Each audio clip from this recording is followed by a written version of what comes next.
അടുത്തത് ഫിക്സഡ് അസറ്റാണ്. എന്താണ് fixed asset എന്ന് വെച്ചാൽ asset used for relatively longer period in business. ഒരു ബിസിനസ്സിൽ ഒരു ലോങ്ങർ പീരീഡ്, ഒരുപാട് വർഷത്തേക്ക് നമ്മളൊരു അസറ്റ് ഉപയോഗിക്കുകയാണെങ്കിൽ നമുക്ക് അതിനെന്തെന്ന് പറയാം, ഫിക്സഡ് അസറ്റ്. അത് ഫിക്സഡ് ആണെന്ന് വെച്ചാൽ ഒരുപാട് വർഷം നമ്മളതെന്താണ് യൂസ് ചെയ്തുകൊണ്ടിരിക്കുകയാണ്. അതിനെ നമുക്ക് എന്തെന്ന് പറയാൻ പറ്റും, ഫിക്സഡ് അസറ്റ് എന്ന് പറയാൻ പറ്റും. ഈ ഫിക്സഡ് അസറ്റ് തന്നെ ടൈപ്സ് ഉണ്ട്. ഏതൊക്കെയാണ്? ടാഞ്ചിബിൾ ഉണ്ട്, ഇൻടാഞ്ചിബിൾ ഉണ്ട്, വേസ്റ്റിംഗ് അസറ്റ് ഉണ്ട്, ഫിക്റ്റീഷ്യസ് അസറ്റ് ഉണ്ട്.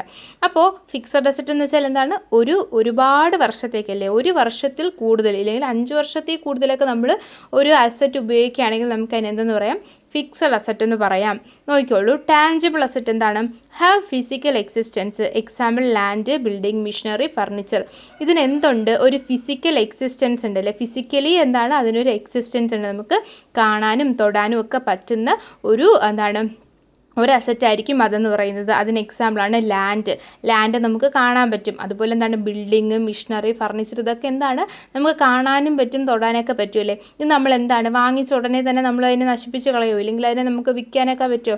ഇല്ല, നമ്മൾ വാങ്ങിച്ച് ഒരുപാട് വർഷക്കാലം നമ്മൾ എന്ത് ചെയ്യുന്നുണ്ട്, ഇത് ഉപയോഗിക്കുന്നുണ്ട്. വാങ്ങിച്ച് ഒരു 5 വർഷത്തിൽ കൂടുതലെങ്കിലും നമ്മൾ എന്ത് ചെയ്യാറുണ്ട്, ഉപയോഗിക്കാറുണ്ടല്ലേ. ഒരു വർഷത്തിൽ കൂടുതൽ ഉപയോഗിച്ചാൽ തന്നെ അതെന്താണ്, ഫിക്സഡ് അസറ്റിൻ്റെ കാറ്റഗറിയിലാണ് വരുന്നത്. അടുത്തത് ഇൻടാഞ്ചിബിൾ അസറ്റാണ്. No physical existence but represented by right. ഇതെന്താണ്, ഇതിന് ഒരു ഫിസിക്കലി എക്സിസ്റ്റൻസ് ഇല്ല, ഇതിനെ നമുക്ക് കാണാനൊന്നും പറ്റില്ല, ഫീൽ ചെയ്യാനേ പറ്റുള്ളൂ. അതുപോലെ എന്താണ്, ഇതൊരു റൈറ്റിൻ്റെ ഭാഗമായിട്ടാണ് റെപ്രസെൻറ്റ് ചെയ്യുന്നത്, അവകാശങ്ങളുടെ പേരിൽ. ഇല്ലെങ്കിൽ ഇത് എന്താണ്, ഇതൊരു റൈറ്റിൻ്റെ ബേസിലാണ് വരുന്നത്. ഗുഡ് വില്ല്, അതുപോലെ പേറ്റൻറ്റ്, ട്രേഡ് മാർക്ക്, ഇതൊക്കെ എന്താണ്, ഇൻടാഞ്ചിബിൾ അസറ്റാണ്. ഗുഡ് വില്ല് എന്നൊക്കെ പറയുമ്പോൾ നിങ്ങൾക്ക് അറിയാലോ, സൽപ്പേരെന്നാണ് അർത്ഥം. നമ്മുടെ ഒരു ബിസിനസ്സിനൊരു പേര് കാണുമല്ലോ, അത് ഇത്രയും അറിയപ്പെടുന്നൊരു ബിസിനസ്സാണ്, അപ്പോൾ അതിനൊരു വാല്യൂ ഉണ്ട്. അതിനെയാണ് നമുക്ക് എന്തെന്ന് പറയുന്നത്, ഇൻടാഞ്ചിബിൾ അസറ്റ്. തൊടാനൊന്നും പറ്റാത്ത ഒരു അസറ്റിൻ്റെ കാറ്റഗറിയിലാണ് വരുന്നത്. അടുത്തത് വാസ്റ്റിംഗ് അസറ്റ്. വാസ്റ്റിംഗ് അസറ്റ് എന്ന് വെച്ചാൽ എന്താണ്, asset which get exhausted by extraction. നമ്മൾ എക്സ്ട്രാക്ട് ചെയ്ത് ഈ ഖനനമൊക്കെ ചെയ്തെടുക്കുന്നില്ലേ, മൈനിങ്, കൊറീസ്, ഓയിൽ ഫീൽഡ്, ഇതൊക്കെ എന്താണ്, ഒരു അസറ്റാണ്. ഇതെന്താണ്, ഇതൊരു ഫിക്സഡ് അസറ്റ് തന്നെയാണ് അല്ലേ. നമുക്കറിയാം, നമുക്കിപ്പോൾ എന്താണ്, ഈ മൈൻസ് ഒക്കെ ഉണ്ടെങ്കിൽ അവിടെ നിന്ന് നമ്മൾ ഈ മൈൻ ചെയ്തെടുക്കുന്നത്, അങ്ങനത്തെ ഏരിയ, സ്ഥലങ്ങൾ, ഇതൊക്കെ എന്താണ് ഒരു ഫിക്സഡ് അസറ്റിൻ്റെ കാറ്റഗറിയാണ്. വാസ്റ്റിംഗ് അസറ്റ് എന്നാണ് ഇത് പറയുന്നത്. അടുത്തത് ഫിക്റ്റീഷ്യസ് അസറ്റാണ്. എന്താണ് fictitious asset? No real value. ഇതിന് റിയൽ ആയിട്ടൊരു വാല്യൂ ഇല്ല, but shown in books for technical reason. നമ്മൾ കുറച്ച് ടെക്നിക്കൽ റീസണിൻ്റെ പേരിൽ ഇത് എന്ത് ചെയ്യുന്നുണ്ട്, നമ്മൾ ബുക്കിൽ റെക്കോർഡ് ചെയ്യുന്നുണ്ട്, ബുക്കിൽ അത് കാണിക്കുന്നുണ്ട്. നമ്മുടെ ബുക്സ് ഓഫ് അക്കൗണ്ട്സിൽ നമ്മൾ ഇത് എന്ത് ചെയ്യുന്നുണ്ട്, കാണിക്കുന്നുണ്ട്. ഇതിന് റിയൽ ആയിട്ടൊരു വാല്യൂ ഇല്ല, വാല്യൂ ആയിട്ട് നമുക്ക് പറയാനില്ല. പക്ഷെ എന്താണ്, നമ്മളിത് ഒരു എക്സ്പെൻസ് ആയിട്ടോ ഒരു ഇൻകം ആയിട്ടൊക്കെ നമ്മൾ എന്ത് ചെയ്യുന്നുണ്ട്, കാണിക്കുന്നുണ്ട്. ഇതൊരു ഫിക്റ്റീഷ്യസ് അസറ്റാണ്. ഇതിൻ്റെ എക്സാമ്പിളാണ് preliminary expense, discount on issue of shares and debentures, under writing commission. ഇതൊക്കെ എന്താണ്, ഫിക്റ്റീഷ്യസ് അസറ്റിൻ്റെ കാറ്റഗറിയിൽ വരുന്നതാണ്. അടുത്ത കറണ്ട് അസറ്റാണ്. കറണ്ട് അസറ്റ് എന്ന് വെച്ചാൽ ഒരു വർഷത്തിൽ താഴെ മാത്രം നമുക്കത് ഉപയോഗിക്കാൻ പറ്റുള്ളൂ എന്ന് വരുന്നത് കറണ്ട് അസറ്റാണ്. അതുമാത്രമല്ല, പെട്ടെന്ന് നമുക്ക് ക്യാഷാക്കി മാറ്റാൻ പറ്റുന്നതെല്ലാം കറണ്ട് അസറ്റാണ്, ലിക്വിഡ് അസറ്റായിട്ട് നമുക്ക് കണക്കാക്കാം. അപ്പോൾ ഫിക്സഡ് അസറ്റ് എന്ന് പറയുന്നത് നമുക്ക് പെട്ടെന്ന് ക്യാഷാക്കാൻ പറ്റുന്നതല്ല അല്ലേ, അത് ഒരുപാട് ടൈം എടുത്ത് മാത്രമേ നമുക്ക് എന്ത് ചെയ്യാൻ പറ്റുള്ളൂ, അത് ക്യാഷാക്കി മാറ്റാൻ പറ്റുള്ളൂ. പക്ഷേ കറണ്ട് അസറ്റ് അങ്ങനെയല്ല. കറണ്ട് അസറ്റ് എന്ന് പറയുമ്പോൾ പെട്ടെന്ന് തന്നെ നമുക്ക് എന്ത് ചെയ്യാൻ പറ്റും, ഇതിനെ ക്യാഷാക്കി മാറ്റാൻ പറ്റും. ലിക്വിഡാണ്, അത് പെട്ടെന്ന് നമുക്ക് എന്ത് ചെയ്യാൻ പറ്റും, ക്യാഷാക്കി മാറ്റാൻ പറ്റുന്നതിന് നമുക്ക് കറണ്ട് അസറ്റ് എന്ന് പറയാം. Asset held for short period, കുറച്ച് പീരീഡിന് മാത്രമേ നമുക്കത് കൈവശം വെക്കാൻ പറ്റുള്ളൂ. Intended to be converted into cash or equivalent ആയിരിക്കും. ഇതിന് എക്സാമ്പിളായിട്ട് പറയുന്നത് cash, raw materials, finished goods, bills receivable, ഇതൊക്കെ എന്താണ്, നമുക്ക് പെട്ടെന്ന് ക്യാഷാക്കി മാറ്റാൻ പറ്റുന്ന കാര്യങ്ങളാണ്. അപ്പോൾ കറണ്ട് അസറ്റ് എന്താണെന്ന് നിങ്ങൾക്ക് മനസ്സിലായി കാണും. ഫിക്സഡ് അസറ്റ് എന്താണെന്നും കൃത്യമായിട്ട് മനസ്സിലായി കാണും. ഫിക്സഡ് അസറ്റ് 4 എണ്ണം ഉണ്ട്. ഏതൊക്കെയാണ്? Tangible, intangible, വാസ്റ്റിംഗ് asset, fictitious asset. Current asset ഒരു വർഷത്തിനുള്ളിൽ പെട്ടെന്ന് നമുക്ക് ഇല്ലെങ്കിൽ എന്താണ്, പെട്ടെന്ന് ക്യാഷാക്കി മാറ്റാൻ പറ്റുന്ന എല്ലാത്തിനും നമുക്ക് എന്തെന്ന് പറയാം, കറണ്ട് അസറ്റ് എന്ന് പറയാം. അടുത്ത ടോപ്പിക്കാണ് ഇക്വിറ്റി എന്ന് പറയുന്നത്. എന്താണ് equity? Total claim against the business നമുക്ക് പൈസ തരാനുണ്ട്, നമ്മൾ അതിന് ക്രെഡിറ്റേഴ്സ് എന്ന് പറഞ്ഞില്ലേ. പക്ഷേ ഇത് അങ്ങനെയല്ല. നമ്മൾ ബിസിനസ്സിൻ്റെ കയ്യിൽ നിന്ന് എന്തോ വാങ്ങിയിട്ടാണ് നമുക്ക് ബിസിനസ് പൈസ തരാനുള്ളത്. നമ്മൾ വാങ്ങുകയാണ് ബിസിനസ്സിൻ്റെ കയ്യിൽ നിന്ന്. അത് വാങ്ങിച്ചതിന് ശേഷം എന്ത് ചെയ്യാണ്, പൈസ കൊടുത്താണ് വാങ്ങുന്നത്. എന്നിട്ട് ബിസിനസ് എന്ത് ചെയ്യും, അതിൻ്റെ ഒരു റെമ്യൂണറേഷനോ ഇല്ലെങ്കിൽ അതിൽ നിന്ന് കിട്ടുന്ന ഒരു ബെനിഫിറ്റോ കാര്യങ്ങളോ നമുക്ക് തരും. അതിനാണ് നമ്മൾ ഇക്വിറ്റി എന്ന് പറയുന്നത്. ഇക്വിറ്റി ഓണേഴ്സ് ഇക്വിറ്റി ഉണ്ട്, ക്രെഡിറ്റേഴ്സ് ഇക്വിറ്റിയും ഉണ്ട്. ഇക്വിറ്റി എന്ന് പറയുന്നാൽ ഇവിടെ ക്യാപിറ്റലാണ് ഉദ്ദേശിക്കുന്നത്? നമുക്കറിയാം, ഒരു ബിസിനസ് തുടങ്ങണമെങ്കിൽ ക്യാപിറ്റൽ വേണം അല്ലേ? ക്യാപിറ്റൽ റൈസ് ചെയ്യാൻ വേണ്ടി ബിസിനസ് എന്ത് ചെയ്യും? അവരുടെ ഷെയർസ് പബ്ലിക്കിന് ഇഷ്യൂ ചെയ്യും. പബ്ലിക്കിന് ഷെയർസ് ഇഷ്യൂ ചെയ്യും. അപ്പോൾ പബ്ലിക് അത് വാങ്ങുമ്പോൾ പൈസ കൊടുക്കണമല്ലോ. അങ്ങനെയാണ് ഈ ക്യാപിറ്റൽ റൈസ് ചെയ്യുന്നത്. ക്യാപിറ്റൽ റൈസ് ചെയ്ത് ബിസിനസ് നല്ല രീതിക്ക് മുന്നോട്ട് പോവുകയാണെങ്കിൽ അതിൽ നിന്ന് കിട്ടുന്ന പ്രോഫിറ്റിൻ്റെ ഒരു ഭാഗം ആർക്കും കൂടെ ഉള്ളതാണ്?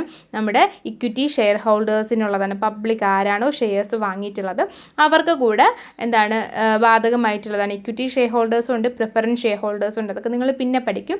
നമ്മൾ പബ്ലിക് ഇത് വാങ്ങുന്നുണ്ടെങ്കിൽ അവർക്കതിൻ്റെ ഒരു ഓഹരി ചെറുതായിട്ട് കൊടുക്കണം. ഇവരിത് ഓണേഴ്സായിട്ട് മാറാണ്. ഇക്വിറ്റി ഷെയർ ഹോൾഡേഴ്സ് ഇല്ലെങ്കിൽ നമ്മുടെ ഇക്വിറ്റി ഹോൾഡേഴ്സ് എന്നൊക്കെ പറയുന്നത് ബിസിനസ്സിൻ്റെ ഓണറായിട്ട് കണക്കാക്കുകയാണ്. അവരെന്ത് ചെയ്യാണ്? ക്യാപിറ്റൽ റൈസ് ചെയ്യാൻ വേണ്ടിയിട്ട് അവർ ഷെയർസ് വാങ്ങുന്നുണ്ട്.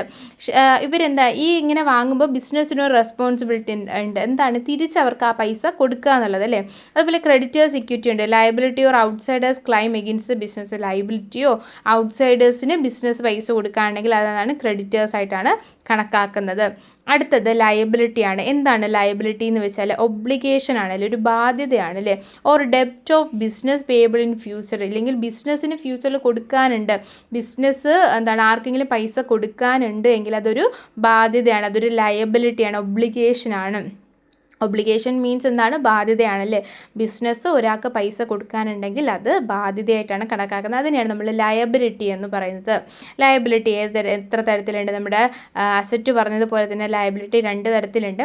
കറണ്ട് ലയബിലിറ്റിയും ഉണ്ട്, ഫിക്സഡ് ഓർ ലോങ് ടേം ലയബിലിറ്റീസും ഉണ്ട്. ലയബിലിറ്റി നോക്കിക്കോളൂ. എന്താണ് കറണ്ട് ലയബിലിറ്റി എന്ന് പറയുന്നത്? ലയബിലിറ്റി വിത്തിൻ 1 ഇയർ, ഒരു വർഷത്തിനുള്ളിൽ നമ്മൾ പേ ചെയ്യുന്ന ലയബിലിറ്റിയാണ്, ബാധ്യതയാണ് എങ്കിൽ അതിനെ നമുക്ക് കറണ്ട് ലയബിലിറ്റി എന്ന് പറയും. ഒരു വർഷത്തിനുള്ളിൽ ആ പൈസ കൊടുത്ത് തീർക്കും എന്നുണ്ടെങ്കിൽ അത് കറണ്ട് ലയബിലിറ്റിയാണ്. ക്രെഡിറ്റേഴ്സ്, നമ്മൾ പൈസ കൊടുക്കാനുള്ളവരാണ് ക്രെഡിറ്റേഴ്സ് എന്ന് പറയുന്നത്. അവർക്ക് നമ്മൾ കടം വാങ്ങിച്ച ആൾക്കാരല്ലേ, അപ്പോൾ അവർക്ക് എന്തായാലും നമ്മൾ ഒരു വർഷത്തിനുള്ളിൽ പൈസ കൊടുക്കും. അവരൊരു കറണ്ട് ലയബിലിറ്റിയിൽ പെടുന്നവരാണ്. ബിൽസ് പേയബിൾ, അതും നമ്മൾ ഒരാളുടെ നിന്ന് കടം വാങ്ങിച്ചു, അയാൾ ബില്ല് എഴുതി തന്നു, നമ്മൾ സൈൻ ചെയ്ത് തിരിച്ചു കൊടുത്തു, അത് നമ്മൾ എന്ത് ചെയ്യണം? ഒരു വർഷത്തിനുള്ളിൽ കൊടുക്കും. ഔട്ട്സ്റ്റാൻഡിങ് എക്സ്പെൻസസ്, ഇപ്പോൾ നമുക്ക് ഒരാൾക്ക് വേജ് കൊടുക്കാനുണ്ട്. വേജ് മീൻസ് നമ്മൾ കൊടുക്കാനുള്ള ഒരു ഡെയിലി സാലറിയാണ് വേജ് എന്ന് പറയുന്നത്. അത് ഈ ദിവസത്തെ കൊടുത്തില്ല, ഇനി കഴിഞ്ഞ മാസത്തെ വേജ് കൊടുത്തില്ല, എല്ലാം കൂടെ ചേർത്ത് അടുത്ത മാസം കൊടുക്കാമെന്ന് പറയുകയാണെങ്കിൽ അതൊരു ലയബിലിറ്റിയാണ്. നമ്മളിനി അത് കൊടുക്കാനുണ്ട് അല്ലേ, കൊടുക്കാനുണ്ടെങ്കിൽ അതെന്താണ്? ലയബിലിറ്റിയാണ്. അതൊക്കെ കറണ്ട് ലയബിലിറ്റിയുടെ കാറ്റഗറിയിൽ വരുന്നതാണ്. അടുത്തത് fixed or long term liability. എന്താണ് long term liability? Payable after a long period, ഒരു വർഷത്തിൽ കൂടുതൽ ടൈം എടുത്താണ് നമ്മളൊരു കടമടയ്ക്കുന്നത് അല്ലെങ്കിൽ ഒരു ബാധ്യത തീർക്കുന്നത് എങ്കിൽ നമുക്ക് അതിനെന്തെന്ന് പറയാം? ഫിക്സഡ് അല്ലെങ്കിൽ ലോങ് ടേം ലയബിലിറ്റി എന്ന് പറയാം. ഒരു വർഷത്തിൽ കൂടുതൽ നമ്മൾ എന്തെടുക്കുന്നുണ്ട്? സമയം എടുക്കുന്നുണ്ട് ആ ഒരു ഡെപ്റ്റ് അല്ലെങ്കിൽ ആ ഒരു ലയബിലിറ്റി അടച്ച് തീർക്കാനെങ്കിൽ നമുക്കതിനെ പറയുന്ന പേരാണ് ലയബിലിറ്റി. ലോങ് ടേം ലയബിലിറ്റി അല്ലെങ്കിൽ ഫിക്സഡ് ലയബിലിറ്റി എന്ന് പറയും. Example long term loans, debentures എന്ന് വെച്ചാൽ എന്താണ്? ഈ ലോണൊക്കെ നമുക്കറിയാം, നമ്മളൊരു വലിയ ഹോം ലോണ് കാര്യങ്ങളൊക്കെ എടുക്കുകയാണെന്ന് വിചാരിച്ചു, അല്ലെങ്കിൽ ബിസിനസ്സിൻ്റെ ഡെവലപ്മെൻറ്റിന് വേണ്ടിയിട്ട് ലോൺ എടുക്കുകയാണ്, ഒരു 10 കോടി രൂപയൊക്കെ എടുക്കുകയാണ്. ഒരു വർഷത്തിനുള്ളിൽ നമുക്ക് അടച്ച് തീർക്കാൻ പറ്റും? ഒരിക്കലും ഇല്ല. നമ്മൾ എന്ത് ചെയ്യും? ഒരുപാട് ടൈം എടുത്ത് മാസങ്ങളോളം വർഷങ്ങളോളം എടുത്തായിരിക്കും ആ ലോണ് അടച്ചു തീർക്കുന്നത്. അപ്പോൾ അതൊരു ലോങ് ടേം ലയബിലിറ്റിയാണ്. അപ്പോൾ ലയബിലിറ്റി എന്താണ്, ഫിക്സഡ് അസറ്റ് എന്താണെന്നൊക്കെ നിങ്ങൾക്ക് മനസ്സിലായി കാണുമെന്ന് പ്രതീക്ഷിക്കുന്നു. അടുത്ത് നോക്കിക്കോളൂ, ക്യാപിറ്റൽ എന്താണ്, ഡ്രോയിങ്സ് എന്താണ്. ഇനി ഓരോ ചെറിയ ചെറിയ ടേംസ് പഠിക്കുകയാണ്. എന്താണ് capital? Money or moneys worth introduced or invested by the owners into business. Owner ബിസിനസ്സിലേക്ക് ഇൻവെസ്റ്റ് ചെയ്യുന്ന പൈസ ഇല്ലെങ്കിൽ അതിന് തുല്യമായിട്ടുള്ള വസ്തുവിനെ നമുക്ക് എന്തെന്ന് പറയാം? ക്യാപിറ്റൽ എന്ന് പറയാം. നമുക്കറിയാം, ഒരു ബിസിനസ് സ്ഥാപനം തുടങ്ങണമെങ്കിൽ നമ്മൾ ആദ്യം അതിൽ ഇൻവെസ്റ്റ്മെൻറ്റ് നടത്തണം അല്ലേ? ഒരു ബിസിനസ് തുടങ്ങണമെങ്കിൽ ആദ്യം നമ്മൾ എന്ത് ചെയ്യണം? ഇൻവെസ്റ്റ്മെൻറ്റ് നടത്തണം. ആ ഇൻവെസ്റ്റ്മെൻറ്റ് ക്യാഷായിട്ട് നടത്താം, അല്ലെങ്കിൽ നമുക്ക് എന്തെങ്കിലും ഒരു ഐറ്റമായിട്ട് അല്ലെങ്കിൽ എന്തെങ്കിലും ഒരു വസ്തു, ഒരു അസറ്റായിട്ടൊക്കെ നമുക്ക് എന്ത് ചെയ്യാം? അതിലേക്ക് ഇൻവെസ്റ്റ് ചെയ്യാം. ഞാനിപ്പോൾ ഒരു ബിസിനസ് തുടങ്ങാൻ പോവുകയാണ്. ഞാൻ ഇപ്പോൾ ഒരു വാട്ടർ ബോട്ടിലിൻ്റെ ഒരു ബിസിനസ് തുടങ്ങാൻ പോവുകയാണെന്ന് വിചാരിച്ചോളൂ, ഒരു എക്സാമ്പിളാണ്. അപ്പോൾ ആ തുടങ്ങുമ്പോൾ എനിക്ക് എന്തായാലും എന്ത് ചെയ്യണം? ഒരുപാട് ബോട്ടിൽസ് ഉണ്ടാക്കേണ്ട, പ്ലാസ്റ്റിക് വാങ്ങണം, അല്ലെങ്കിൽ ബോട്ടിൽസ് വാങ്ങണം, അതിനുള്ള വെള്ളമൊക്കെ പ്യൂരിഫൈ ചെയ്തെടുക്കേണ്ട അങ്ങനത്തെ ഒരു സിസ്റ്റമൊക്കെ ചെയ്യണം. അപ്പോൾ ഇതിനൊക്കെ എന്ത് വേണം? പൈസ വേണം. അപ്പം ഞാൻ അതിലേക്ക് ഒരു 2 കോടി രൂപ ഇൻവെസ്റ്റ് ചെയ്തിട്ടാണ് ഞാൻ എൻ്റെ ബിസിനസ് സ്റ്റാർട്ട് ചെയ്യാൻ പോണത്. അതുപോലെ തന്നെ പാക്കിങ്ങിനും കാര്യത്തിനും വേണ്ടി ഞാനൊരു മിഷൻ അതിലേക്ക് എൻ്റെ ബിസിനസ്സിലേക്ക് ഞാൻ കൊണ്ടുവന്നിട്ടുണ്ട്. അപ്പോൾ ഇതൊക്കെ എന്താണ്, ക്യാപിറ്റലാണ്. ആ കൊണ്ടുവന്ന മിഷനും ഞാൻ ഇൻവെസ്റ്റ് ചെയ്ത 2 കോടി രൂപയും എന്താണ്, എൻ്റെ ക്യാപിറ്റലാണ്. ഞാൻ എൻ്റെ ബിസിനസ്സിലേക്ക് ഇൻവെസ്റ്റ് ചെയ്തിട്ടുള്ള ക്യാപിറ്റലാണ്. ബിസിനസ്സും അവിടുത്തെ ഓണറും രണ്ടും 2 പേരാണ് കേട്ടോ. 2 എൻറ്റിറ്റി ആയിട്ടാണ് കണക്കാക്കുന്നത്. രണ്ടും 2 ഇൻഡിവിജ്വലായിട്ടാണ് കണക്കാക്കുന്നത്. ബിസിനസ് എന്ന് പറയുന്നത് ഒരു ഇൻഡിവിജ്വലാണ്, ഓണർ എന്ന് പറയുന്നത് മറ്റൊരു ഇൻഡിവിജ്വലാണ്. അപ്പോൾ എൻ്റെ കയ്യിൽ നിന്ന് ബിസിനസ് പൈസ വാങ്ങിയിട്ടാണ് എന്ത് ചെയ്യുന്നത്, ബിസിനസ് റൺ ചെയ്യുന്നത്. അപ്പോൾ ബിസിനസ്സിന് എന്തുണ്ട്, ബിസിനസ് എന്ന ആ ഒരു എൻറ്റിറ്റിക്ക് എന്തുണ്ട്, എനിക്ക് ആ പൈസ തിരിച്ചു തരിക എന്ന റെസ്പോൺസിബിലിറ്റി ഉണ്ട്. അതുകൊണ്ട് ബിസിനസ്സിൻ്റെ പോയിൻ്റ് ഓഫ് വ്യൂവിൽ ക്യാപിറ്റൽ എന്ന് പറയുന്നത് എന്താണ്, ലയബിലിറ്റിയാണ്. നമ്മൾ പറഞ്ഞു ഒരാളുടെ കയ്യിൽ നമുക്കൊരു ബാധ്യത ഉണ്ടെങ്കിൽ നമുക്ക് അതിനെന്തെന്ന് പറയാം, ലയബിലിറ്റി എന്ന് പറയാം അല്ലേ. അപ്പോഴും എൻ്റെ കയ്യിൽ നിന്ന് ബിസിനസ് പൈസ വാങ്ങിയിട്ടാണ് ആ ബിസിനസ് റൺ ചെയ്യുന്നത്. അത് എൻ്റെ ബിസിനസ് ആണെങ്കിൽ പോലും ബിസിനസ്സും പേഴ്സണും രണ്ടും 2 എൻറ്റിറ്റിയാണ്. അതുകൊണ്ട് തന്നെ നമ്മുടെ ലോയുടെ പോയിൻ്റ് ഓഫ് വ്യൂവിൽ, നിയമത്തിൻ്റെ പോയിൻ്റ് ഓഫ് വ്യൂവിൽ ബിസിനസ് വേറെ അതിൻ്റെ ഓണർ വേറെയാണ്. രണ്ടും 2 വ്യക്തികളായിട്ടാണ് കണക്കാക്കുന്നത്. അപ്പോൾ ഇവിടെ ക്യാപിറ്റൽ എന്ന് പറയുന്നത് എന്താണ്, ആ ബിസിനസ്സിൻ്റെ ഓണർ ആ ബിസിനസ്സിലേക്ക് പൈസ ഇൻവെസ്റ്റ് ചെയ്യുകയോ ഇല്ലെങ്കിൽ എന്തെങ്കിലും മിഷനോ കാര്യങ്ങളോ ഫർണിച്ചറോ അങ്ങനെ എന്തെങ്കിലും ഒരു കാര്യം ഇൻവെസ്റ്റ് ചെയ്ത് കഴിഞ്ഞാൽ അതിന് എന്തെന്ന് പറയാം, ക്യാപിറ്റൽ എന്ന് പറയാം. അടുത്തത് ഡ്രോയിങ്സ് ആണ്. എന്താണ് drawings? Amount of cash or other asset withdrawn by the owners for his personal use. ഞാൻ എൻ്റെ ബിസിനസ്സിലെ ഓണറാണ്. ഞാൻ എൻ്റെ ഒരു പേഴ്സണൽ ആവശ്യത്തിന് വേണ്ടിയിട്ട് ബിസിനസ്സിൽ നിന്ന് ഒരു 5000 രൂപ കടമെടുത്തിട്ടുണ്ടെന്ന് വിചാരിക്കാം. ഞാൻ ഈ ബിസിനസ്സിൻ്റെ ഓണറാണ്. ഞാനൊരു ബിസിനസ് നടത്തുന്നുണ്ട്, അതിൻ്റെ ഓണറാണ് ഞാൻ.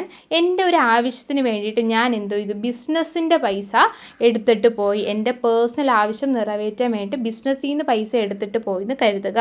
അപ്പോൾ എന്താണ് ആ പറയുന്ന പേര്, പേഴ്സണൽ ആവശ്യത്തിന് വേണ്ടി ഓണർ പൈസ എടുത്തിട്ട് പോയാൽ അതിനെ വിളിക്കുന്ന പേരാണ് ഡ്രോയിങ്സ്.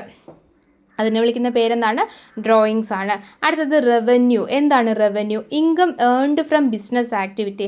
നമ്മളൊരു ബിസിനസ് നടത്തുകയാണ്, അതിൽ കുറച്ച് ആക്ടിവിറ്റീസൊക്കെ ഉണ്ടായിരിക്കില്ലേ, സെയിൽസ് കാണും, കമ്മീഷൻ കിട്ടും, ഇൻട്രസ്റ്റ് കിട്ടും, റെൻറ്റ് കിട്ടും, ഇങ്ങനെ പലതരത്തിലുള്ള ഇൻകം നമുക്ക് കിട്ടും. ഇൻകം എന്ന് വെച്ചാൽ വരുമാനം കിട്ടും അല്ലേ.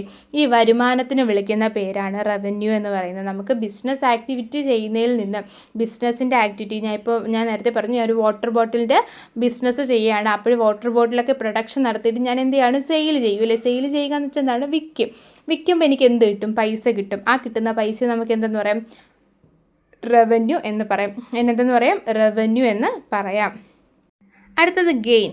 Profit arising from incidental activity like sale of fixed asset, winning a court case etcetera. Gain എന്ന് വെച്ചാൽ നമ്മൾ എപ്പോഴും നടക്കുന്ന ആക്ടിവിറ്റി അല്ല, വല്ലപ്പോഴും മാത്രം നടക്കുന്ന ഒരു ആക്ടിവിറ്റിയിൽ നിന്ന് നമുക്കൊരു ഇൻകം കിട്ടുകയാണെന്ന് വിചാരിച്ചു, ഒരു പ്രോഫിറ്റ് കിട്ടുകയാണ്. ഇപ്പം ഞാൻ എൻ്റെ ബിസിനസ്സിന് വേണ്ടിയിട്ട് ഞാൻ പറഞ്ഞു, ഞാൻ ക്യാപിറ്റലായിട്ട് ഒരു ഫർണിച്ചർ കൊണ്ടുവന്നു, അല്ലെങ്കിൽ ഞാൻ ഇവിടെ ഒരു ഫർണിച്ചർ കുറേ വാങ്ങിച്ചിട്ടിട്ടുണ്ടെന്ന് വിചാരിക്കുക.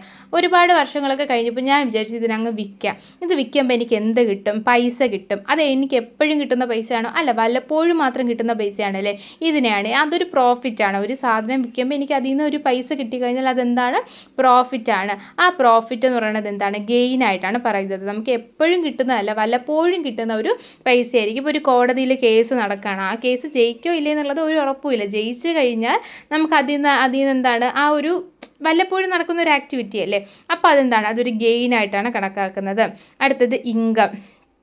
Increase in the net worth of an organisation from business or other activity. Income എന്ന് വെച്ചാൽ എന്താണ്, increase in the net worth of an organisation.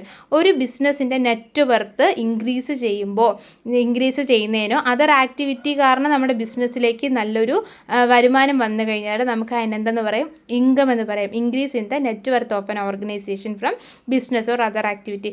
ബിസിനസ്സിൻ്റെ ആക്ടിവിറ്റിയോ മറ്റ് ആക്ടിവിറ്റിയോ ചെയ്യുന്നത് കൊണ്ട് നമ്മുടെ ബിസിനസ്സിൻ്റെ നെറ്റ് വർത്ത് ഇൻക്രീസ് ആയി കഴിഞ്ഞാൽ അതിന് എന്തെന്ന് പറയാം, നെറ്റ് വർത്ത് ഇൻക്രീസ് ആയി കഴിഞ്ഞാൽ നമുക്ക് അതിനെ ഇൻകം എന്ന് പറയാം. അടുത്തത് ഡിസ്കൗണ്ട് ആണ്. അടുത്തത് നോക്കിയുള്ള expense. Cost incurred in the process of earning revenue. Revenue ഉണ്ടാക്കുന്നതിൻ്റെ ബേസിൽ എന്തെങ്കിലും കോസ്റ്റ് വന്നിട്ടുണ്ടെങ്കിൽ അതിനെ എക്സ്പെൻസ് എന്ന് പറയാം. നമുക്ക് റവന്യൂ ഏൺ ചെയ്യണം, ഒരു സെയിൽസ് നടത്തുമ്പോഴോ കമ്മീഷൻ കിട്ടുക, അങ്ങനെയൊക്കെ നമുക്ക് റവന്യൂസ് കിട്ടില്ലേ. അപ്പോൾ നമ്മുടെ ഒരു പ്രൊഡക്ഷൻ ആക്ടിവിറ്റി എന്ന് പറയുന്നത് നമുക്ക് റവന്യൂ കിട്ടാനുള്ള ഒരു ആക്ടിവിറ്റിയാണ്. അതിൽ നമുക്ക് എന്തെങ്കിലും ഒരു കോസ്റ്റ്, ഒരു കോസ്റ്റ് വന്നു കഴിഞ്ഞാൽ, പൈസയുടെ നഷ്ടം വന്നു കഴിഞ്ഞാൽ അതിനെ നമുക്ക് എക്സ്പെൻസ് എന്ന് പറയാം. റെൻറ്റ് കൊടുക്കുക. നമ്മളൊരു ബിസിനസ് സ്ഥാപനം നടത്തുമ്പോൾ ഞാൻ വാടകയ്ക്ക് രൂപയ്ക്കാണ് ഒരു സ്ഥലം എടുത്തിട്ടുള്ളെങ്കിൽ എന്ത് ചെയ്യണം, ഞാൻ റെൻറ്റ് കൊടുക്കണം. റെൻറ്റ് കൊടുക്കുമ്പോൾ അതെന്താണ്, എൻ്റെ എക്സ്പെൻസ് ആണ്. ഞാൻ അവിടെ ജോലി ചെയ്യുന്ന ആളുകൾക്ക് സാലറി വേജ് കൊടുക്കണം, അതെൻ്റെ എക്സ്പെൻസ് ആണ്. അടുത്ത എക്സ്പെൻഡിച്ചർ നോക്കിയുള്ളൂ. റവന്യൂ എക്സ്പെൻഡിച്ചറും ഉണ്ട്, ക്യാപിറ്റൽ എക്സ്പെൻഡിച്ചറും ഉണ്ട്. എന്താണ് revenue expenditure? Benefit received within 1 year ഇല്ലെങ്കിൽ a year, within a year, ഒരു വർഷത്തിൽ ഇല്ലെങ്കിൽ ഒരു വർഷത്തിനുള്ളിൽ എന്തെങ്കിലും ബെനഫിറ്റ് കിട്ടിക്കഴിഞ്ഞാൽ അതിനെ നമുക്ക് എന്തെന്ന് പറയാം, റവന്യൂ എക്സ്പെൻഡിച്ചർ എന്ന് പറയാം. നമ്മൾ പറഞ്ഞില്ലേ റവന്യൂ എന്താണെന്നുള്ളത്. ഇപ്പോൾ എന്താണ്, സെയിൽസിൽ നിന്ന് എനിക്ക് എന്ത് കിട്ടി, ഇൻകം കിട്ടുകയാണല്ലേ.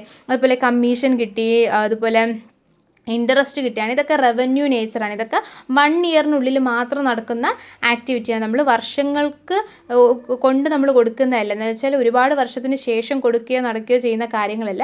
എല്ലാ വർഷവും കൃത്യമായിട്ട് ഒരു വർഷത്തിൻ്റെ ഉള്ളിൽ തന്നെ ഇതൊക്കെ കാര്യങ്ങൾ നടക്കാറുണ്ട്. ഇതിന് നമുക്ക് റവന്യൂ എക്സ്പെൻഡിച്ചർ എന്ന് പറയുന്നത് വെച്ചാൽ നമ്മൾ സാലറി കൊടുത്തു, അതൊരു റവന്യൂ, നമുക്ക് അതിൽ നിന്ന് ഇൻകവും കിട്ടുന്നുണ്ട്. അതൊരു എക്സ്പെൻസ് ആയിട്ട് നമുക്ക് വരികയാണ്. അപ്പോൾ അതൊരു റവന്യൂ എക്സ്പെൻഡിച്ചർ വിത്തിൻ 1 ഇയറിലാണ് നടക്കുന്നത്. അടുത്ത ക്യാപിറ്റൽ എക്സ്പെൻഡിച്ചർ എന്താണ്, benefit lasted more than A year, ഒരു വർഷത്തിൽ കൂടുതലായിട്ട് അതിൻ്റെ ബെനിഫിറ്റ് നമുക്ക് കിട്ടുന്നുണ്ടെന്ന് വിചാരിക്കുക. അതിനെ നമുക്ക് എന്തെന്ന് പറയാം, ക്യാപിറ്റൽ എക്സ്പെൻഡിച്ചർ. നമ്മളിപ്പോൾ ഒരു ഫർണിച്ചർ വാങ്ങിച്ച് അതിൻ്റെ ബെനിഫിറ്റ് നമുക്ക് ഒരുപാട് വർഷം കിട്ടുമല്ലോ. നമ്മളൊരു ഫർണിച്ചർ വാങ്ങിച്ച് നമ്മൾ ഒരുപാട് വർഷം ഉപയോഗിക്കും, അത് നമ്മുടെ ബെനിഫിറ്റാണ്. അതിന് വേണ്ടി ഞാൻ പൈസ മുടക്കുമ്പോൾ അതാണ് ക്യാപിറ്റൽ എക്സ്പെൻഡിച്ചർ എന്ന് പറയുന്നത്. ഒരു ഫർണിച്ചർ വാങ്ങാൻ വേണ്ടി ഞാൻ മുടക്കുന്ന പൈസയാണ് ക്യാപിറ്റൽ എക്സ്പെൻഡിച്ചർ. അതിൻ്റെ ബെനിഫിറ്റ് എനിക്ക് എന്താണ്, ഒരുപാട് വർഷത്തോളം കിട്ടും. ഇപ്പോൾ സാലറി എന്ന് പറയുമ്പോൾ ഒരാൾക്ക് ഒരു മാസം കൂടുമ്പോഴായിരിക്കും സാലറി കൊടുക്കുന്നത്. ആൾ പ്രവർത്തിച്ച് എനിക്ക് ബിസിനസ്സിലേക്കുള്ള പ്രൊഡക്ഷൻ നടത്തി തരുന്നത് കൊണ്ടല്ലേ ഞാൻ സാലറി കൊടുക്കുന്നത്. അപ്പോൾ എനിക്ക് അവിടെ ഒരു വർഷത്തിനുള്ളിൽ തന്നെ ബെനിഫിറ്റ് കിട്ടുകയില്ല. അപ്പോൾ നമുക്കതിന് റവന്യൂ എക്സ്പെൻഡിച്ചർ എന്ന് പറയാം. അടുത്ത ഡിസ്കൗണ്ട്, ട്രേഡ് ഡിസ്കൗണ്ടും ഉണ്ട്, ക്യാഷ് ഡിസ്കൗണ്ടും ഉണ്ട്. Discount allowed by seller for bulk purchase, not recorded in books of account. Trade discount എന്ന് പറയുമ്പോൾ ഒരു ബൾക്കായിട്ട് ഒരു കസ്റ്റമർ വന്ന് നമ്മുടെ കയ്യിൽ നിന്ന് ഒരുപാട് സാധനം വാങ്ങുകയാണെന്ന് വിചാരിച്ചോളൂ. ഞാനൊരു പ്രൊഡക്ഷൻ കമ്പനി നടത്തുകയാണ്. അപ്പോൾ ഞാൻ വാട്ടർ ബോട്ടിലിൻ്റെ പ്രൊഡക്ഷനാണ് നടത്തുന്നത്. എനിക്ക് പ്ലാസ്റ്റിക്കിൻ്റെ ആവശ്യമുണ്ട് കുപ്പി നിർമ്മിക്കാനായിട്ട്. അപ്പം ഞാൻ എന്താണ്, പ്ലാസ്റ്റിക്കിൻ്റെ കമ്പനീസ് എന്നിട്ട് ബൾക്കായിട്ട് പ്ലാസ്റ്റിക് വാങ്ങുകയാണെന്ന് വിചാരിച്ചു. അപ്പോൾ അവിടുത്തെ ആൾ എനിക്ക് എന്ത് ചെയ്യും, ട്രേഡ് ഡിസ്കൗണ്ട് തരും. ഞാനിപ്പോൾ ഒരു 5 കിലോയ്ക്ക് വേണ്ടിയിട്ട് പ്ലാസ്റ്റിക് വാങ്ങുകയാണെങ്കിൽ ചിലപ്പോൾ 300 രൂപയാണെന്ന് വിചാരിച്ചോളൂ. ഞാൻ അതൊരു 100 കിലോ വാങ്ങുകയാണെങ്കിൽ എനിക്ക് എന്ത് ചെയ്യും, ആ 100 കിലോയുടെ റേറ്റ് ഇടാതെ അതിൽ നിന്ന് എന്ത് ചെയ്യും, എനിക്ക് കുറച്ച് പൈസ കുറച്ചായിരിക്കും തരുന്നത്. എനിക്ക് അതിലൊരു ഡിസ്കൗണ്ട് തന്നായിരിക്കും എനിക്ക് ആ സാധനം വാങ്ങാനായിട്ട് അദ്ദേഹം അനുവദിക്കുന്നത്. അതിന് നമുക്ക് ട്രേഡ് ഡിസ്കൗണ്ട് എന്ന് പറയാം. എന്താണ് ക്യാഷ് ഡിസ്കൗണ്ട്? ഈ ട്രേഡ് ഡിസ്കൗണ്ട് നമ്മൾ എവിടെ റെക്കോർഡ് ചെയ്യില്ല, നമ്മുടെ ബുക്സ് ഓഫ് അക്കൗണ്ട്സിൽ റെക്കോർഡ് ചെയ്യാറില്ല. നമ്മൾ തയ്യാറാക്കുന്ന ബുക്കുകളൊന്നും നമ്മൾ എന്ത് ചെയ്യാറില്ല, ഇത് റെക്കോർഡ് ചെയ്യാറില്ല. അടുത്തത് ക്യാഷ് ഡിസ്കൗണ്ട് ആണ്. എന്താണ് cash discount? Discount allowed for prompted payment, loss to creditor, gain to debtor. ഇവിടെ എന്താണ്, ക്യാഷ് ഡിസ്കൗണ്ട് ചെയ്യുകയാണ്. ഇവിടെ ക്രെഡിറ്ററിന് ലോസും അതുപോലെ ഡെപ്റ്ററിന് ഗെയിനുമാണ്. എൻ്റെ കയ്യിൽ നിന്ന് ഒരാൾ പൈസ വാങ്ങിയിട്ട് പോയി, ഒരുപാട് നാളായിട്ട് എനിക്ക് അയാൾ പൈസ തന്നില്ല എന്ന് വിചാരിച്ചോളൂ. അല്ലെങ്കിൽ ഒന്നും വേണ്ട, എൻ്റെ കയ്യിൽ നിന്ന് ഒരാൾ പൈസ വാങ്ങിച്ചു, തിരിച്ചു തരാനുള്ള പൈസ എന്ന് പറയുന്നത് 5000 രൂപയാണ്. അപ്പം ഞാൻ പറയുന്നത് കുഴപ്പമില്ല, നീ എനിക്ക് 4500 രൂപ തന്നാൽ മതി. അപ്പോൾ എനിക്ക് പൈസ തരാനുള്ളവർ എന്നെ സംബന്ധിച്ചെന്താണ്, ക്രെഡിറ്ററാണല്ലേ. എനിക്ക് പൈസ തരാനുള്ളവർ എന്നെ സംബന്ധിച്ച് ഡെപ്റ്ററാണ്, അവർക്ക് ക്രെഡിറ്റർ ആയിരിക്കും. അപ്പോൾ എനിക്ക് നഷ്ടമല്ലേ, 5000 രൂപ തരേണ്ടടുത്ത് എനിക്ക് 4500 കിട്ടുന്നുള്ളൂ. 500 രൂപ എന്താണ് എനിക്ക് നഷ്ടം, ഞാനെന്ന ക്രെഡിറ്ററിന് നഷ്ടമാണ്. എനിക്ക് പൈസ തരാനുള്ളവർ ഡെപ്റ്ററാണ്, അവർക്കതെന്താണ്, ഗെയിനാണ്. അവർ 5000 രൂപ തരാനുണ്ട്, പക്ഷെ അവർക്ക് ഇനി എത്ര തന്നാൽ മതി, 4500 തന്നാൽ മതി. അപ്പോൾ അതെന്താണ്, ക്യാഷ് ഡിസ്കൗണ്ട് ആണ്. എനിക്ക് പൈസ കുറച്ചേ കിട്ടുന്നുള്ളൂ, ഇല്ലെങ്കിൽ അവിടെ പൈസയുടെ വാല്യൂ കുറഞ്ഞാണ് ട്രാൻസാക്ഷൻ നടക്കുന്നത്. അത് ക്യാഷ് ഡിസ്കൗണ്ട് ആണ്. അതിൽ ക്രെഡിറ്ററിന് ലോസും ഡെപ്റ്ററിന് ഗെയിനും ആയിരിക്കും. അടുത്തത് വൗച്ചറാണ്. എന്താണ് വൗച്ചർ എന്ന് വെച്ചാൽ, documentary evidence in support of transactions. നമ്മളൊരു ട്രാൻസാക്ഷൻ എഴുതുമ്പോൾ അതിനെന്തെങ്കിലും ഒരു എവിഡൻസ് വേണ്ടേ എന്ന് വെച്ചാൽ, നമ്മളിപ്പോൾ ഒരു സ്ഥലത്ത് പോയിട്ട് സാധനങ്ങൾ വാങ്ങുകയാണെന്ന് വിചാരിച്ചോളൂ. നമ്മളൊരു സൂപ്പർ മാർക്കറ്റിൽ പോയിട്ട് കുറച്ചധികം സാധനങ്ങൾ വാങ്ങി നമ്മൾ അവിടെ നിന്ന് ഇറങ്ങുന്ന സമയത്ത് നമുക്കൊരു സ്ലിപ്പ് തരില്ലേ, ഒരു ബില്ല് തരില്ലേ. ഈ ബില്ലെന്ന് പറയുന്നത് ഒരു വൗച്ചറാണ്. നമ്മൾ സാധനം വാങ്ങി അതിന് പൈസ കൊടുത്തു എന്നതിൻ്റെ ഒരു തെളിവാണല്ലേ. ഈ തെളിവ് പോലെയാണ്, ഇതുപോലത്തെയാണ് നമ്മൾ വൗച്ചർ എന്ന് പറയുന്നത്. നമ്മളൊരു ട്രാൻസാക്ഷൻ നടത്തി കഴിയുമ്പോൾ നമ്മുടെ കയ്യിലൊരു വൗച്ചർ കിട്ടും, ഒരു ബില്ല് കിട്ടും. അത് നമ്മളെന്താണ്, എവിഡൻസ് ആയിട്ട് സൂക്ഷിക്കും. ഡോക്യുമെൻ്ററി എവിഡൻസ് എന്നാണ് നമ്മൾ വൗച്ചറിനെ പറയുന്നത്. അപ്പോൾ എന്താണ് ഡോക്യുമെൻ്ററി എവിഡൻസ് എന്ന് ചോദിച്ചാൽ നിങ്ങൾ എന്തെന്ന് പറയും, വൗച്ചർ എന്ന് പറയണം. വൗച്ചർ എന്ന് പറയുന്നത് എന്താണ്, ഡോക്യുമെൻ്ററി എവിഡൻസ് ആണ്. അടുത്ത നോക്കിക്കോളൂ, ലോസ്. എന്താണ് loss? Excess of expense over revenue. റവന്യൂവിനേക്കാൾ എക്സ്പെൻസ് കൂടി നിന്നാൽ അതിനെ നമ്മൾ നഷ്ടമെന്ന് പറയില്ല. നമുക്ക് കിട്ടുന്ന സാലറിയേക്കാൾ നമ്മുടെ എക്സ്പെൻസസ്, നമുക്ക് ചിലവുകൾ കൂടുതലാണെങ്കിൽ അത് നമ്മുടെ എക്സ്പെൻസ് ആണ്. അതിനെ ലോസ് ആയിട്ടാണ് നമ്മൾ കണക്കാക്കുന്നത്. ഞാനൊരു ബിസിനസ് സ്ഥാപനം നടത്തുകയാണ്, ഞാൻ 500 രൂപ ഇൻവെസ്റ്റ് ചെയ്തു, പക്ഷേ എനിക്ക് 600 രൂപയുടെ ചിലവ് വന്നു എങ്കിൽ എനിക്ക് അവിടെ എന്താണ് 100 രൂപ എന്ന് പറയുന്നത് എന്താണ്? നഷ്ടമാണ്, ലോസ് ആണ്. പ്രോഫിറ്റ് എന്ന് വെച്ചാൽ excess revenue over expense. Revenue എന്ന് വെച്ചാൽ എക്സ്പെൻസിനേക്കാൾ കൂടി നിൽക്കുക. ഞാൻ 500 രൂപ ഇൻവെസ്റ്റ് ചെയ്തു, എനിക്ക് 300 രൂപയുടെ നഷ്ടം മാത്രമേ, എക്സ്പെൻസ് മാത്രമേ വന്നിട്ടുള്ളൂ എങ്കിൽ ബാക്കി 200 രൂപ എൻ്റെ എന്താണ്? പ്രോഫിറ്റ് ആണ്. അപ്പോൾ ലോസും പ്രോഫിറ്റ് എന്താണെന്ന് മനസ്സിലായല്ലോ. എക്സ്പെൻസ് കൂടി നിന്നാൽ ലോസും, ഇൻകം കൂടി നിന്നാൽ അല്ലെങ്കിൽ റവന്യൂ കൂടി നിന്നാൽ നമുക്ക് അതിനെന്തെന്ന് പറയും? പ്രോഫിറ്റ് എന്ന് പറയാം. അടുത്തത് purchase. Total amount of goods procured for cash or credit and mean for resale. നമ്മളെന്താണ് ഒരു സാധനം വാങ്ങുകയാണ്, അത് ക്യാഷിനോ ആവട്ടെ ക്രെഡിറ്റിനോ ആവട്ടെ എന്താണെങ്കിലും നമ്മൾ എന്തെങ്കിലും ഒരു ഗുഡ്സ് വാങ്ങുകയാണെങ്കിൽ, ഒരു സാധനം ഗുഡ്സ് മീൻസ് എന്താണ്? സാധനം വാങ്ങുകയാണെങ്കിൽ അതിൻ്റെ പേരെന്താണ്? പർച്ചേസ് ആണ്. നമ്മൾ എന്തെങ്കിലും ഒരു ടോട്ടൽ എമൗണ്ട് ഓഫ് ഗുഡ്സ്, ഒരുപാട് ഗുഡ്സ് വാങ്ങുകയാണ്, ആ ഗുഡ്സിൻ്റെ എല്ലാം കൂടി ഒരു വിലയിനെയാണ് നമ്മളെന്ന് പറയുന്നത് പർച്ചേസ് എന്ന് പറയുന്നത്. ഗുഡ്സ് വാങ്ങുമ്പോഴാണ് പർച്ചേസ്. ഫിക്സഡ് അസറ്റ് വാങ്ങുകയാണെങ്കിൽ നമ്മൾ ആ ഫിക്സഡ് അസറ്റിൻ്റെ പേര് മാത്രമേ എഴുതുള്ളൂ. അടുത്ത ഗുഡ്സ് എന്ന് വെച്ചാൽ product or articles purchased within the intention of resale ചെയ്യാൻ വേണ്ടിയിട്ട് നമ്മളൊരു ഗുഡ്സ് വാങ്ങുകയാണെങ്കിൽ അതിനെ നമ്മൾ ഗുഡ്സ് എന്ന് പറയും. പർച്ചേസ് ഓൾസോ അതാണ്, റീസെയിലിൻ്റെ പർപ്പസിന് വേണ്ടി നമ്മൾ എന്ത് ചെയ്യാൻ പറ്റുള്ളൂ? ഗുഡ്സ് വാങ്ങാൻ പറ്റുള്ളൂ. അതിനെയാണ് നമ്മൾ എന്തെന്ന് പറയുന്നത്? പർച്ചേസ് എന്ന് പറയുന്നത്. ഗുഡ്സ് എന്ന് വെച്ചാൽ എന്താണ്? റീസെയിലിന് വേണ്ടിയിട്ട് വാങ്ങുന്ന സാധനങ്ങളെ വിളിക്കുന്ന പേരാണ് goods. Purchase or product or articles. Voucher പറഞ്ഞു. അടുത്തെന്താണ്? സ്റ്റോക്ക്. ഓപ്പണിംഗ് സ്റ്റോക്കും ഉണ്ട്, ക്ലോസിംഗ് സ്റ്റോക്കും ഉണ്ട്. The closing stock of the previous period become the opening stock of the next year. നമ്മളറിയാം, നമുക്കൊരു ബിസിനസ് സ്ഥാപനം നടത്തുമ്പോൾ നമ്മൾ ബിസിനസ്സിലേക്ക് കുറച്ച് ഗുഡ്സും കാര്യങ്ങളൊക്കെ എന്താണ് ഇൻവെൻറ്ററി ഒക്കെ കൊണ്ടുവരുമല്ലോ, സ്റ്റോക്ക് കൊണ്ടുവരും. ഈ സ്റ്റോക്ക് അവസാനം ആകുമ്പോഴേക്കും പ്രൊഡക്ഷനൊക്കെ നടത്തിയിട്ട് ബാക്കി വരുമല്ലോ. ഈ ബാക്കി വരുമ്പോൾ ഈ ഒരു വർഷത്തിൻ്റെ അവസാനം ബാക്കി വരുന്ന സ്റ്റോക്കിനെ നമ്മൾ ക്ലോസിംഗ് സ്റ്റോക്ക് എന്ന് പറയും. ഒരു വർഷം നമ്മൾ പ്രൊഡക്ഷന് വേണ്ടി കുറച്ച് സ്റ്റോക്സ് ഇറക്കി, അതിലൊരു 50% സ്റ്റോക്ക് നമ്മൾ പ്രൊഡക്ഷൻ എടുത്തു, ബാക്കി 50% നമ്മുടെ ബിസിനസ്സിൽ തന്നെ ഉണ്ടെന്ന് വിചാരിക്കുക. ഈ 50% നമ്മുടെ ബിസിനസ്സിൻ്റെ ഫിനാൻഷ്യൽ ഇയർ അവസാനിക്കുന്ന സമയം വരെ ഉണ്ടെങ്കിൽ അത് ക്ലോസിംഗ് സ്റ്റോക്കാണ്. ഈ സ്റ്റോക്കിന് തന്നെയല്ലേ നമ്മൾ അടുത്ത വർഷം ഓപ്പണിങ്ങിന് എടുക്കുന്നത്, അതാണ് ഓപ്പണിംഗ് സ്റ്റോക്ക്. കഴിഞ്ഞ വർഷത്തെ ക്ലോസിംഗ് സ്റ്റോക്ക് ഈ വർഷത്തെ ഓപ്പണിംഗ് സ്റ്റോക്കാണ്. അടുത്തത് പർച്ചേസ് റിട്ടേൺ ആണ്. പർച്ചേസ് റിട്ടേൺ എന്ന് വെച്ചാൽ എന്താണ്? നമ്മൾ നേരത്തെ സാധനങ്ങൾ വാങ്ങിയില്ലേ, ആ സാധനത്തിന് എന്തെങ്കിലും കേടുപാടോ കാര്യങ്ങളോ ഉണ്ട്, അല്ലെങ്കിൽ നമുക്ക് വേണ്ടാന്നുണ്ടെങ്കിൽ നമ്മൾ ആ സപ്ലയറിന് തന്നെ തിരിച്ചു, നമുക്ക് ആരാണോ സപ്ലൈ ചെയ്തത് അവർ സപ്ലയർ ആണ്, അവർക്ക് തിരിച്ചു കൊടുത്തു കഴിഞ്ഞാൽ അത് പർച്ചേസ് റിട്ടേൺ ആയി. വാങ്ങിച്ച സാധനം തിരിച്ചു കൊടുക്കുന്നു, പർച്ചേസ് റിട്ടേൺ. സെയിൽസ് എന്ന് വെച്ചാൽ എന്താണ്? Total revenue from goods sold or service provided to customer. Sales എന്ന് വെച്ചാൽ നമ്മൾ എന്തെങ്കിലും ഒരു പ്രോഡക്റ്റോ ഒരു സർവീസോ ഒരാൾക്ക് കൊടുക്കുകയാണെന്ന് വിചാരിച്ചോ, അതിൽ നിന്ന് റവന്യൂ കിട്ടുകയാണ് നമുക്ക്, എങ്കിൽ അതെന്താണ്? സെയിൽസ് ആണ്. നമ്മളൊരു പ്രോഡക്റ്റോ കാര്യങ്ങളോ എന്താണ് ആർക്കെങ്കിലും പ്രൊവൈഡ് ചെയ്യുകയാണ്, അതിനെന്ത് കിട്ടുകയാണ്? നമുക്ക് കൺസിഡറേഷൻ കിട്ടുകയാണ്, അതിന് നമ്മൾ എന്താണെന്ന് പറയും? സെയിൽസ് എന്ന് പറയും. ഒരു കസ്റ്റമർ കാണും, കസ്റ്റമറിനായിരിക്കും നമ്മളത് സെല്ല് ചെയ്യുന്നത്, അതിൽ നിന്ന് നമുക്ക് എന്ത് കിട്ടും? നമുക്ക് അതിൽ നിന്ന് എന്ത് കിട്ടും? പൈസ കിട്ടുമല്ലേ, ആ പൈസ കിട്ടുമ്പോൾ നമുക്കത് സെയിൽസ് ആയിട്ട് കണക്കാക്കാം. Sales is exchange of value four cash or credit. ഇവിടെ എന്താണ്? സെയിൽ നമുക്ക് ക്യാഷിനും നടത്താം ക്രെഡിറ്റിനും നടത്താം. സെയിൽ ഇപ്പോൾ നമ്മൾ ഒരു കസ്റ്റമറിന് സാധനങ്ങൾ വിറ്റു എന്ന് വിചാരിക്കാം, ഈ വിറ്റ സാധനം കസ്റ്റമർ നമുക്ക് തിരിച്ചു തരികയാണ്. അവർക്ക് എന്തെങ്കിലും ഇഷ്ടപ്പെട്ടില്ല അല്ലെങ്കിൽ അത് വേണ്ടാന്നുണ്ടെങ്കിൽ അവർ തിരിച്ച് തന്നു കഴിഞ്ഞാൽ അത് സെയിൽസ് റിട്ടേൺ ആണ്. പർച്ചേസ് റിട്ടേൺ പോലെ തന്നെയാണ് സെയിൽസ് റിട്ടേൺ. നമ്മുടെ കയ്യിൽ നിന്ന് കസ്റ്റമർ വാങ്ങിയിട്ട് പോയി, ആ കസ്റ്റമർ അത് തിരിച്ചു തന്നാൽ എന്താണ്? അത് സെയിൽസ് റിട്ടേൺ ആണ്. നമ്മൾ സപ്ലയറിന് അത് തിരിച്ചു കൊടുത്താൽ എന്താണ്? അത് പർച്ചേസ് റിട്ടേൺ ആണ്. ഇതോടുകൂടി നമ്മുടെ ഫസ്റ്റ് ചാപ്റ്റർ ഇവിടെ അവസാനിച്ചിരിക്കുകയാണ്. നിങ്ങൾക്ക് എന്ത് ഡൗട്ട് ഉണ്ടെങ്കിൽ എന്ത് ചെയ്യുക, നമ്മുടെ നമ്പർ ഉണ്ടല്ലോ അതിലേക്ക് ചോദിച്ചാൽ മതി. 20 മിനിറ്റിനുള്ളിൽ, മാക്സിമം പോയാൽ 20 മിനിറ്റിനുള്ളിൽ നിങ്ങൾക്ക് അതിന് റിപ്ലൈ കിട്ടിയിരിക്കും. നിങ്ങളുടെ ഡൗട്ട് ക്ലിയർ ചെയ്ത് തരുന്നതായിരിക്കും. എന്ത് ഡൗട്ട് ഉണ്ടെങ്കിലും ചോദിക്കുക. ഇനി ഏതെങ്കിലും പോർഷൻ ടെക്സ്റ്റിലുള്ളത് വിട്ടുപോയിട്ടുണ്ട് എന്ന് നിങ്ങൾക്ക് തോന്നുന്നുണ്ടെങ്കിൽ പോലും നിങ്ങൾക്ക് എന്ത് ചെയ്യാം, അത് ചോദിക്കാം, പറഞ്ഞു തരുന്നതായിരിക്കും. ഫസ്റ്റ് ചാപ്റ്ററിൻ്റെ ആണ് കേട്ടോ ഇത്. ഫസ്റ്റ് ചാപ്റ്ററിൻ്റെ ക്ലാസ് ആണ്, നിങ്ങൾ വാങ്ങിച്ചിട്ടുള്ള ഫസ്റ്റ് ചാപ്റ്ററിൻ്റെ ക്ലാസ് ആണ് പ്രൊവൈഡ് ചെയ്തിട്ടുള്ളത്. നിങ്ങൾക്ക് എന്ത് ഡൗട്ട് ഉണ്ടെങ്കിലും ചോദിക്കുക. ക്ലാസ് മനസ്സിലാക്കി കാണുമെന്ന് പ്രതീക്ഷിക്കുന്നു. ക്ലാസ് കണ്ടതിന് ശേഷം നിങ്ങൾ എന്ത് ചെയ്യുക, ഈ ഒരു ഫസ്റ്റ് ചാപ്റ്ററിൻ്റെ ക്ലാസ് പൂർണ്ണമായി കണ്ടതിന് ശേഷം നിങ്ങൾ എനിക്ക് മെസ്സേജ് ഇടുക ക്ലാസ് കണ്ടു തീർന്നു എന്നുള്ളത്. അപ്പം ഞാൻ നിങ്ങൾക്ക് ഒരു ടെസ്റ്റ് പേപ്പർ ഇടുന്നതായിരിക്കും. ക്വസ്റ്റ്യൻ തരും, ഇത്ര ടൈം പറയും. ഈ ടൈമിനുള്ളിൽ നിങ്ങൾ എന്ത് ചെയ്യുക, ആൻസർ ചെയ്ത് എനിക്ക് ഫോട്ടോ എടുത്ത് അയച്ചു തരിക. അപ്പം നിങ്ങൾക്ക് എന്തായാലും നന്നായിട്ട് പഠിക്കാൻ പറ്റട്ടെ. നന്നായിട്ടിരുന്ന് പഠിക്കുക. എന്ത് ഡൗട്ട് ഉണ്ടെങ്കിലും ചോദിക്കാം. ക്ലാസ് പൂർണ്ണമായിട്ട് കാണുക. ക്ലാസ്സിൻ്റെ അഭിപ്രായം എന്താണെന്നുള്ളത് കൂടെ ഒന്ന് അറിയിക്കുക. അപ്പോൾ എല്ലാവർക്കും ബെസ്റ്റ് വിഷസ്.